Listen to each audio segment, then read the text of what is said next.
आप सभी को मेरा नमस्कार। आप सबका स्वागत है मेरे चैनल पे। हम अक्सर अपनी ज़िंदगी से एक सवाल पूछते रहते हैं, मेरी ज़िंदगी का मकसद क्या है, मैं आखिर किस चीज़ के लिए बना हूँ। और शायद इसी सवाल का जवाब ढूंढते ढूंढते हम इकिगाई तक पहुँचते हैं। इस पूरी सीरीज़ में हमने जाना कि ज़िंदगी सिर्फ बड़ी बड़ी उपलब्धियों का नाम नहीं है। कभी अपने काम में पूरी तरह खो जाना, कभी अपने लोगों के साथ बैठकर हंसना, कभी खुद को व्यस्त और काम का बनाए रखना, और कभी अपनी कमियों और अधूरेपन को भी आसानी से स्वीकार कर लेना। लेकिन इस आखिरी हिस्से में मैं एक बात अपने साथ लेकर जाना चाहती हूँ।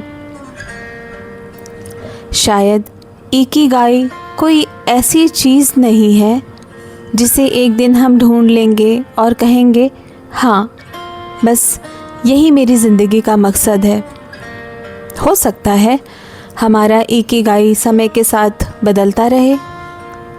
20 साल की उम्र में जिस चीज़ में हमें अपना भविष्य दिखता था, ज़रूरी नहीं कि 40 की उम्र में भी वही हमें खुशी दे।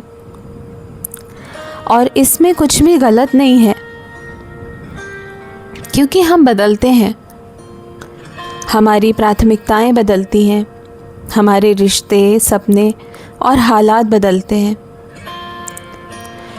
इसलिए ज़िंदगी का मकसद सिर्फ एक जवाब ढूंढ लेना नहीं है, बल्कि हर दौर में ये समझना है कि आज ऐसी कौन सी चीज़ है जिसके लिए मैं सुबह उठना चाहता हूँ। वो कोई बहुत बड़ा सपना हो ये ज़रूरी नहीं।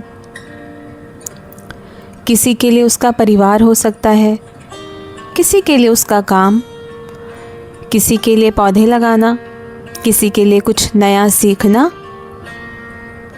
किसी के लिए किसी की मदद करना, और कभी कभी सिर्फ अगली सुबह देखने का मन होना।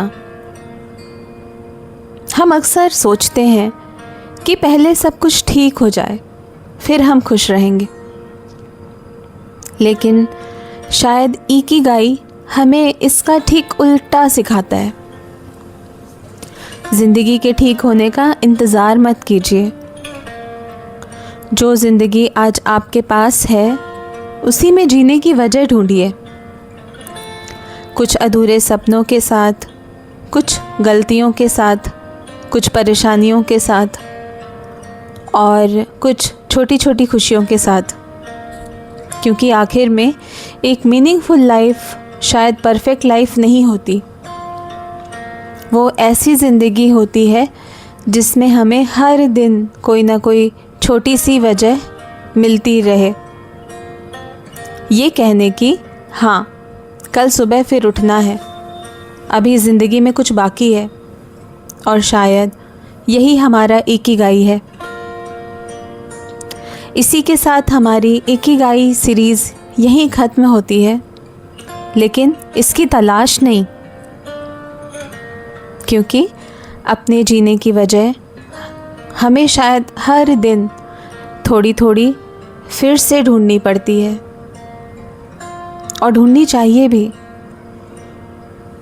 यही तो है इकिगाई का सफ़र। आप सबका धन्यवाद, बहुत दिल से धन्यवाद।